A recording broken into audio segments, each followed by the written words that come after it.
Dear student, आज हम effect of temperature on rate of reaction पढ़ेंगे, यानी कि अभिक्रिया वेग के ऊपर ताप का क्या प्रभाव होता है और इसी के बेसिस पर हम आयनियस इक्वेशन का डेरिवेशन भी करेंगे।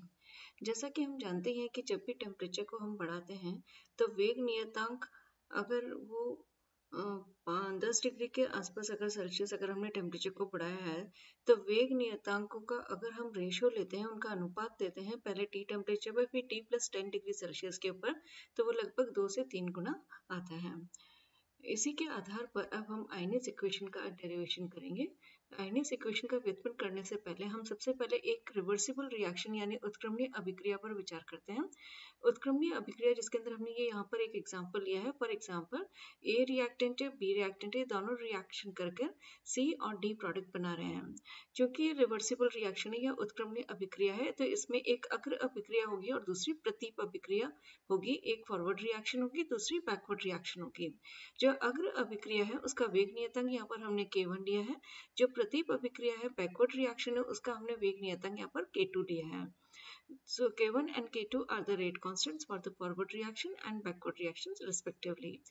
अब जब हम ये देखेंगे कि A प्लस बी, पहले हम अगर अग्र अभिक्रिया की बात करते हैं तो A plus B is equal to C plus D, और इसके अंदर यहाँ पर वेग नियतांक जैसा कि हमने K1 लिया है। तो अब हम रेट ऑफ फॉरवर्ड रिएक्शन अगर देना चाहते हैं तो that would be directly proportional to the concentration of reactant A and concentration of reactant B. जो अभिक्रिया का अग्र अभिक्रिया का वेग है वो अभिकारक ए की सांद्रता और अभिकारक बी की सांद्रता के समानुपाती होगा। समानुपाती का स्थिरांक लगाने पर जो प्रोपोर्शनलिटी फैक्टर है उसकी जगह अब हम एक कांस्टेंट लेकर आ जाते हैं, एक गुणांक लेकर आते हैं जिसको हम यहाँ पर K1 कह सकते हैं। So rate of forward reaction या अग्र अभिक्रिया का वेग will be equal to K1 A into B हो जाएगा। इसी प्रकार अगर हम प्रतीप अभिक्रिया की बात करें कि C प्लस डी अभिक्रिया कर हमको पुनः A और B देते हैं, तो उस स्थिति के अंदर जो प्रतीप अभिक्रिया है, जो बैकवर्ड रिएक्शन है, उसकी रेट हम दे सकते हैं rate of backward reaction is equal to K2 multiply by C D, क्योंकि प्रतीप अभिक्रिया के अंदर अब C और D जो है वो रिएक्टेंट का कार्य करेंगे, अभिकारक का कार्य करेंगे और ये उत्पाद AB बनाएंगे। अग्र अभिक्रिया की एग्जैक्टली रिवर्स रिएक्शन है, इसलिए हम इसको रिवर्सिबल रिएक्शन भी कहते हैं। सो यहाँ पर rate of the backward reaction will be equal to K2 multiply by C into D. अब जब अगर इस उत्क्रमणीय अभिक्रिया के अंदर हम साम्यावस्था की कंडीशन लगा देते हैं, इक्विलिब्रियम की कंडीशन लगा देते हैं, उसका तात्पर्य ये हुआ कि rate of forward reaction will be equal to the rate of backward reaction. अग्र अभिक्रिया का वेग जो है वो प्रतीप अभिक्रिया के वेग के समान होगा। उस स्थिति में इक्वेशन नंबर 1 और 2 जो है दोनों बराबर हो जाएंगे और इस प्रकार हम लिख सकते हैं K1 AB is equal to K2 C into D. Equation number 3 के द्वारा हम लिख सकते हैं K1 बाई K2, अगर हम उनको डिवाइड कर देते हैं तो K1 by K2 is equal to CD divided by A into B, और जो K1 बाई K2 है उसको हम एक नया कांस्टेंट लेकर देते हैं जिसको हम बोलते हैं इक्विलिब्रियम कांस्टेंट या साम्यावस्था स्थिरांक। So capital K will be equal to K1 by K2, that would be equal to CD divided by A into B. अब अकॉर्डिंग टू थर्मोडायनेमिक्स ऊष्मागतिकी के वॉन्टॉफ के नियम अनुसार D ln K divided by D T is equal to delta H by R T square होता है। उसी परिस्थिति के अंदर आइनियस ने एक इक्वेशन दी D ln K divided by D T is equal to delta E by R T square. अब यहाँ पर जो k है दैट इज इक्विलिब्रियम कांस्टेंट और इसकी वैल्यू अब हम इस इक्वेशन नंबर 4 के द्वारा सब्स्टिट्यूट कर देते हैं। So d ln k1 by D t ln k1 by k2 divided by dt is equal to delta E divided by RT square। यहाँ पर हमने k की जगह k1 by k2 की वैल्यू रख दी है। जैसा कि हम जानते हैं कि लॉगरिथम के अंदर a by b is equal to log a minus log b होता है, तो इस इक्वेशन को भी हम स्प्लिट कर सकते हैं दो इस प्रकार से d ln k1 divided by dt minus d ln k2 divided by dt is equal to right hand side में delta E by RT square यहाँ पर है ही है। चूंकि यहाँ पर हमने स्प्लिट किया है या हमने इस इक्वेशन को विभाजित कर दिया है, तो इसलिए जब हम इस इक्वेशन कंप्लीट ये जो इक्वेशन है इसको भी अब हम आगे अगेन दो भाग के अंदर स्प्लिट कर सकते हैं। जैसा कि आप यहाँ पर देख सकते हैं d ln k1 divided by d T is equal to E1 by R T square plus x, और d ln k2 by d T is equal to E2 by R T square plus x हो जाएगा। Delta E जो पूर्व जो समीकरण था उसके अंदर जो चेंज इन एनर्जी है, ऊर्जा के अंदर परिवर्तन है, जब टेम्परेचर को हम T तक परिवर्तित कर रहे हैं। यहाँ पर x जो है वो कॉन्स्टेंट्स है या स्थिरांक है, इनका जो मान है वो टेम्परेचर के ऊपर डिपेंड नहीं करता है। अब x की वैल्यू हम अगर लोअर कंडीशन लगाते हैं तो हम 0 मान सकते हैं। तो उस स्थिति के अंदर हम इक्वेशन 7 और 8 को इस प्रकार से लिख सकते हैं d ln k1 by d T is equal to E1 by R T square, और d ln k2 by d T is equal to E2 by R T square. अब इक्वेशन नंबर 9 और 10 का अगर हम इंटीग्रेशन करते हैं तो integration करने पर हमें कॉन्स्टेंट्स प्राप्त होंगे, एक तो सी प्राइम और एक सी डबल प्राइम, और जो लेफ्ट हैंड साइड में सॉल्यूशन है D ln k1 by d T का वो इस प्रकार से आ जाएगा ln k1, और dt को हम इधर की साइड, क्योंकि हमने यहाँ पर देखा ही है कि t वेरिएबल्स है, सो यहाँ पर अगर हम ले जाते हैं तो ये आ जाएगा minus E1 by R T square plus C prime. इसी प्रकार ln k2 is equal to minus E2 by R T square plus C double prime आएगा। यहाँ पर C प्राइम और C डबल प्राइम जो है वो इंटीग्रेशन कांस्टेंट से समाकलन स्थिरांक है, और जैसा कि हम जानते हैं कि अगर हमें इसकी वैल्यू को निर्धारित करना है तो हम उसके अंदर लोअर लिमिट्स को अप्लाई कर देते हैं।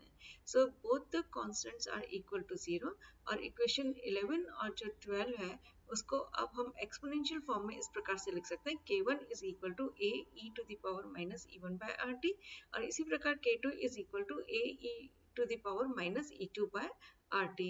और इन्हीं 13-14 इक्वेशन के आधार पर ही, इन्हीं के बेसिस पर हम एक जनरल इक्वेशन दे देते हैं जिसे हम लिखते हैं k is equal to a e to the power minus e by R T. या जो इक्वेशन नंबर 15 है यहाँ पर इसको हम आइनेस इक्वेशन भी कहते हैं या आइनेस समीकरण भी कहते हैं। यहाँ पर a जो है वो फ्रीक्वेंसी फैक्टर है यानी आवृत्ति गुणांक है, और जो E है यहाँ पर ये एक्टिवेशन एनर्जी, इसको कई बार हम EA के द्वारा भी रिप्रेजेंट करते हैं यानी कि ये संक्रियण ऊर्जा है। और ये जो दोनों ही फैक्टर्स है, दोनों ही गुणांक है, ये किसी अभिक्रिया की विशेषताएं या अभिलक्षणक गुणधर्म होते हैं। These are characteristics of the reaction. और इक्वेशन नंबर 15 जो है वो इन फैक्टर्स को डिटरमाइन करने के लिए यूज में ली जाती है। तो आइनेस ने assumptions कुछ माने थे जिसके बेसिस पर उन्होंने ये आइनेस इक्वेशन डिराइव की है। वो हम कुछ assumptions आज देख लेते हैं कि ये कौन कौन से assumptions हैं। सो पहला ये है कि जो अभिक्रिया के अंदर जो भी उपस्थित अणु है वे सभी अणु जो है वो अभिक्रिया के अंदर भाग नहीं लेते, वे ही मॉलिक्यूल्स पार्टिसिपेट करते हैं जिनके अंदर एनर्जी जो है वो इनफ होती है। और ये अणु जब टकराते हैं तो टकराने के बाद उत्पाद बनाने के अंदर, प्रोडक्ट बनाने के अंदर ये सफल होते हैं। और इस प्रकार के जो अणु हैं उनको हम एक्टिव मॉलिक्यूल्स या सक्रिय अणु भी कहते हैं। सक्रिय अणु जो है उनकी जो सामान्य अणु है उनकी तुलना के अंदर कुछ ऊर्जा जो है वो अधिक होती है, और ये जो न्यूनतम मिनिमम जो ये एनर्जी है जो किसी भी रिएक्टेंट के मॉलिक्यूल को अभिक्रिया करने के लिए आवश्यक होती है उसको हम एनर्जी ऑफ एक्टिवेशन भी कहते हैं। फिर जो एनर्जी गेन्ड बाय कोलिजन, तो अब ये एनर्जी, एक्स्ट्रा एनर्जी कैसे आएगी? तो जब ये मॉलिक्यूल्स आपस में कोलाइड करेंगे, इनके अंदर जब संकट होगा तो उस संकट के द्वारा ये अणु जो है वो सक्रिय अणु कुछ ऊर्जा को प्राप्त करते हैं। Lower the value of EA more will be the active molecules and more will be the velocity.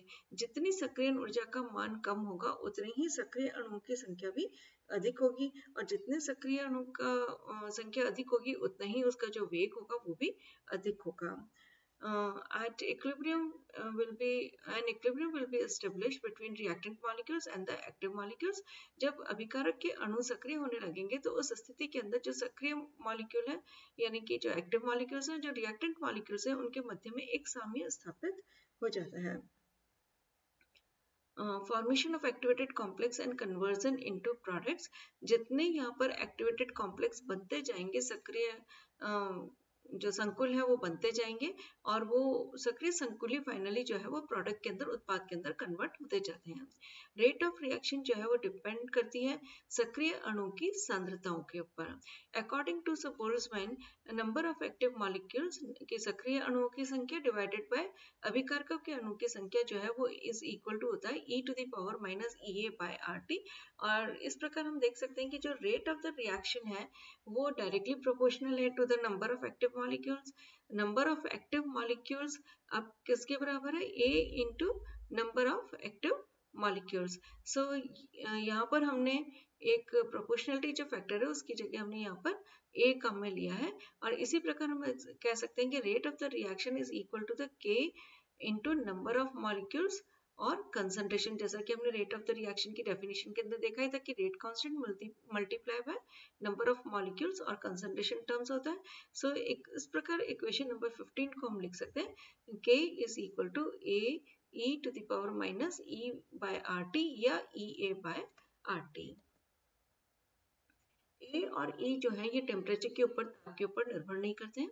अगर हम यूनिट ऑफ ई देखते हैं तो ये जूल पर मोल हो सकती है, या इसको हम किलो कैलोरी पर मोल भी इसकी यूनिट को दे सकते हैं इस प्रकार से। यूनिट ऑफ ए जो फ्रीक्वेंसी फैक्टर है उसकी जो यूनिट होती है वो यूनिट ऑफ रिएक्शन रेट है, यानी जो अभिक्रिया का जो वेग है वो ही आवृत्ति गुणांक की इकाई भी होगी। Both of this factor were not explain theoretically by Arrhenius, but equation number 15 is of experimental importance. जो ये दोनों ही फैक्टर्स हैं ए और ई, इनको सिद्धांतिक रूप से आर्रहनियस ने बहुत अधिक इनकी व्याख्या नहीं की थी, लेकिन उन्होंने ये बताया था कि इनके प्रयोगात्मक रूप से अगर उस दृष्टिकोण से अगर हम देखें तो इनका बहुत महत्व होता है। जैसे अगर हम इक्वेशन नंबर 15 का अगर हम लॉगरिथम ले लेते हैं तो ln k is equal to ln a minus e by RT आ जाएगा। ये ln जो है, इनको ये जो नेचुरल लॉगरिथम है इसको हम log बेस 10 के अंदर कन्वर्ट कर देते हैं। तो log बेस 10 के अंदर कन्वर्ट करने के लिए जैसा कि आपको मालूम ही है कि ln is equal to 2.303 into log base 10 होता है। तो यहाँ पर हमने सबको 2.303 log बेस 10, 2.303 log बेस 10 इसे हमने मल्टीप्लाई कर दिया दोनों ln को, और उसके बाद हमने सेकेंड पार्ट के अंदर इसको हमने 2.303 से डिवाइड किया। तो यहाँ पर ये कैंसिल आउट हो जाएगा, यहाँ पर कैंसिल आउट हो जाएगा। क्योंकि इक्वेशन के प्रत्येक पद को हमें 2.303 से डिवाइड करना पड़ेगा, इसलिए यहाँ पर इसमें e डिवाइडेड बाय 2.303 RT आ जाएगा। अब हम इस इक्वेशन को एक सरल रेखा समीकरण के द्वारा कंपेयर कर सकते हैं, log of k is equal to log of a minus e by 2.303 RT को। तो y is equal to mx plus c। अगर y is equal to mx plus c एक स्ट्रेट लाइन इक्वेशन हम ले रहे हैं तो y जो है वो करस्पॉन्ड करेगा log k को। तो y एक्सिस पर हम ले लेंगे log k, और mx जो है वो होगा e बाय 2.303 RT। यहाँ पर 1 बाय t एक वेरिएबल है, तो 1 बाय t को हमने x से कंपेयर किया है, तो e बाय 2.303 r जो है वो ढाल के या स्लोप के बराबर होगा। क्योंकि यहाँ पर नेगेटिव साइन आ रहा है इसलिए इसका स्लोप जो है वो नेगेटिव होगा। जैसा कि हम देख सकते हैं कि हमें इस प्रकार की रेखा प्राप्त होती है जिसका कि जो ढाल है वो नेगेटिव है। तो इस प्रकार स्लोप को अगर हम 2.303 r से मल्टीप्लाई कर देते हैं तो वो e के बराबर होता है। और यहाँ पर जो इंटरसेप्ट है वो log ऑफ a के बराबर होगा। इंटरसेप्ट होता है y एक्सिस के ऊपर, तो ये जो y एक्सिस पर जहाँ पर ये सरल रेखा कट कर रही है वहां से लेकर यहाँ कर ओरिजिन तक का जो वैल्यू है इसको हम बोलेंगे log a, और इसका एंटी लॉग लेकर हम a यानी कि फ्रीक्वेंसी फैक्टर की वैल्यू भी निर्धारित कर सकते हैं। If the values of rate constants at different two temperatures are known, then energy of activation may be determined. अगर हमने ये जो आइनियस इक्वेशन है उसके अंदर हमने इसको दो टेम्परेचर पे ले लिया, पहला वाला पार्ट हमने T1 टेम्परेचर पे लिया है, तो जैसा कि हम जानते हैं कि वेग नियतांक जो है वो ताप के ऊपर निर्भर करता है। सो T1 टेम्परेचर पर अगर रेट कांस्टेंट K1 है और इसी प्रकार T2 टेम्परेचर पर अगर रेट कांस्टेंट K2 है, तो उस स्थिति के अंदर हम simple Arrhenius equation log K is equal to log A minus E by 2.303 RT को दो फॉर्मेट में लिख सकते हैं। पहले वाले के अंदर हमने लिखा है log K1 is equal to log A minus E by 2.303 RT1, और दूसरी इक्वेशन में हमने दिया है log of K2 is equal to log of A minus E by 2.303 RT2। अब अगर 19 इक्वेशन में से अगर हम 18 को सब्ट्रैक्ट करते हैं तो जो 19 को हम 18 में से सब्ट्रैक्ट कर रहे हैं, सो log of K1 minus log of K2 left hand side के अंदर आप देख सकते हैं। सो log of K1 minus K2 हो गया is equal to log A से log A कैंसिल आउट हो जाएगा। So minus now E by 2.303 हम कॉमन निकाल लेते हैं। सो अंदर बचा हुआ रह गया 1 bye T1 minus 1 bye T2। और log of k1 by k2, क्योंकि log a minus log b होता है log a by b के, so log k1 by k2 लिख सकते हैं is equal to minus e by 2.303 r। अब इसका यहाँ पर हम LCM ले लेते हैं, so t1 t2 हो जाएगा, ऊपर की तरफ यहाँ पर क्योंकि यहाँ पर t1 है तो यहाँ पर ऊपर आ जाएगा t2 माइनस t1 हो जाएगा। Thus knowing equation 20 में अगर हम knowing k1 k2 t1 t2, अगर इनके हमें 4-5 टोटल हमारे यहाँ पर दिख रहे हैं हमको, जो हम देख सकते हैं जिनका हम निर्धारण कर सकते हैं, k1 है, k2 है, t1 है, t2 है और e है, r तो एक कांस्टेंट है ये। सो 5 में से अगर हमको 4 की वैल्यू हमको मालूम है, सो knowing k1 k2 t1 and t2 the activation energy of the reaction में बी डिटरमाइंड। सो किसी भी अभिक्रिया की संकीर्ण ऊर्जा एक्टिवेशन एनर्जी को अगर हमें डिटरमाइन करना है, इसका निर्धारण करना है, तो हमें 2 डिफरेंट टेम्परेचर्स पर T1 और T2 पर अगर उनके रेट कांस्टेंट्स मालूम होंगे K1 और K2 की वैल्यू, तो किसी भी रिएक्शन की एक्टिवेशन एनर्जी को हम निर्धारित कर सकते हैं। इसी के बेसिस पर हम कुछ न्यूमेरिकल प्रॉब्लम्स देख सकते हैं। जैसे for example, if for a reaction values of K are 2.0 into 10 to the power minus 6 dm cube mole minus second inverse, and 2.2 into 10 to the power minus 5 dm cube mole inverse or second inverse at 14 degrees Celsius and 30 degrees Celsius respectively, then calculate the activation energy of the reaction। जैसा कि हमने अभी equation के अंदर देखा था कि अगर हमें K1, K2, T1, T2 मालूम है तो हम किसी भी रिएक्शन की जो एक्टिवेशन एनर्जी है, संकीर्ण ऊर्जा है, उसका निर्धारण कर सकते हैं। इट में बी डिटरमाइंड इजीली। अब फॉर्मूले के अंदर हम वैल्यू सब्स्टिट्यूट कर देते हैं, K1 और K2 की वैल्यू रख देंगे और इसी प्रकार यहाँ पर T1 और T2 की वैल्यू हमने रख दी, तो हम देख सकते हैं कि E by 2.303 ये जो वैल्यू है इसके अंदर हमने वैल्यू रख दी 303 minus 287, this is equal to 16। नीचे हमारे पास 303 into 287 है, so is equal to log of 2.2 into 10 divided by 2.0, जैसा कि यहाँ पर है ये, is equal to log of 11। so E की वैल्यू अब हम इधर ये क्रॉस मल्टीप्लाई करके वैल्यू निकाल सकते हैं इसकी value. It comes out to be 25.81 kilo calorie per mole, और अगर हम इसको किलो जूल के अंदर भी कन्वर्ट कर सकते हैं, so E is equal to 108 kilo joule per mole. सो इस प्रकार हमें 4 चीजें मालूम होने पर हम E की वैल्यू यहाँ पर कैलकुलेट कर सकते हैं।